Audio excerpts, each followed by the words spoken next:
June 1859.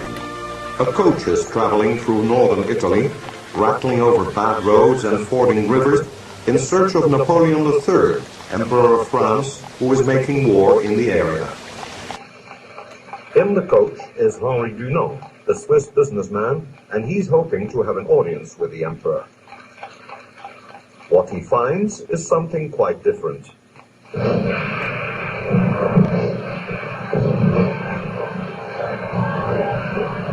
Near the village of Solferino, French and Austrian armies are fighting a terrible battle.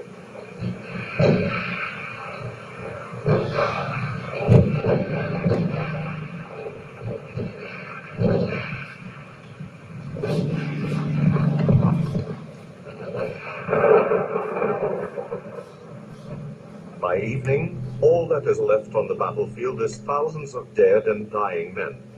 The military medical corps is overwhelmed and cannot cope. The church in the nearby town of Castiglione is turned into a makeshift hospital. Dunant works tirelessly to organize help for the wounded.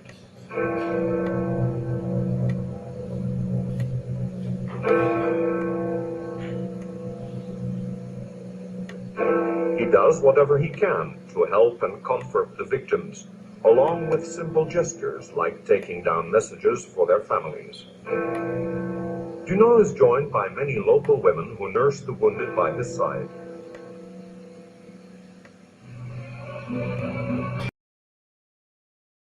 On his return to Geneva, Dunant describes what he has seen in a book, which is published in 1862.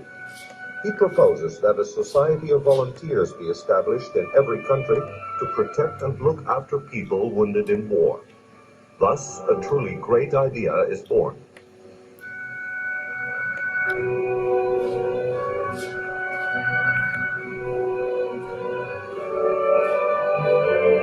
Soon afterwards, Henri Dunant and 4 other citizens established the International Committee of the Red Cross, or ICRC.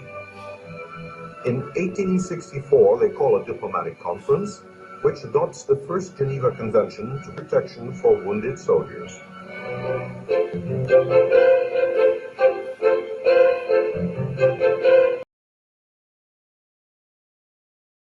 Today, there are 4 separate Geneva Conventions. They protect wounded and sick soldiers on land,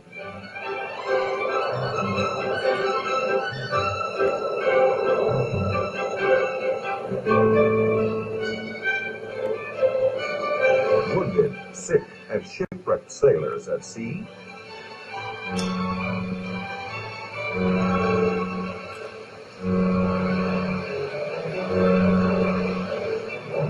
prisoners of war,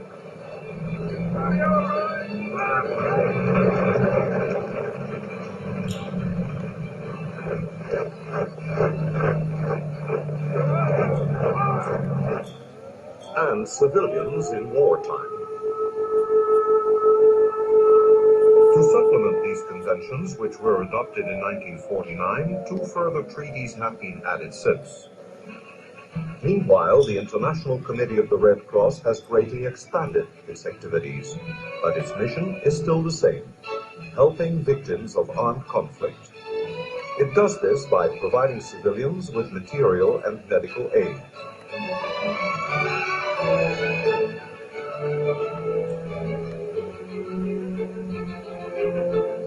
Visiting prisoners of war and political.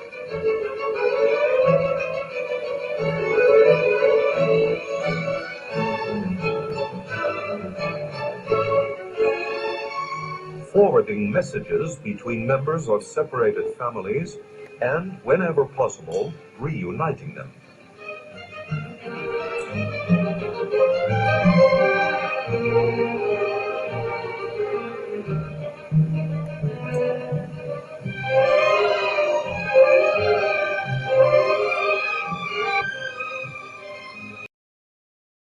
It also informs people about international humanitarian law and the Red Cross and Red Crescent principles.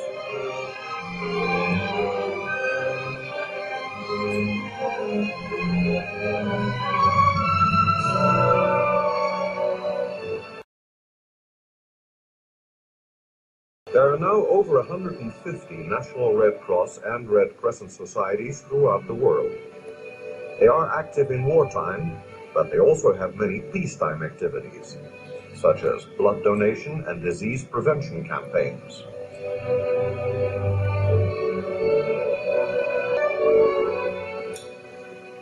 Aid to refugees and the poor,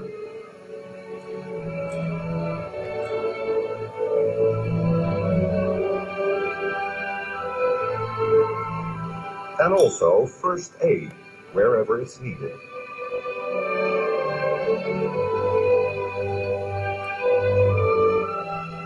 Since 1919, these societies have had their own organization, the International Federation of Red Crescent Societies.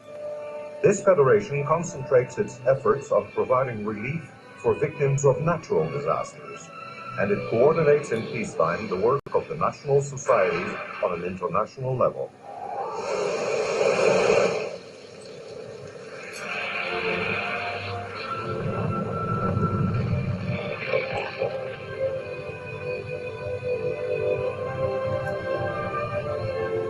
Today, hundreds of thousands of volunteers around the world have made the dream of Henri Dunant come true.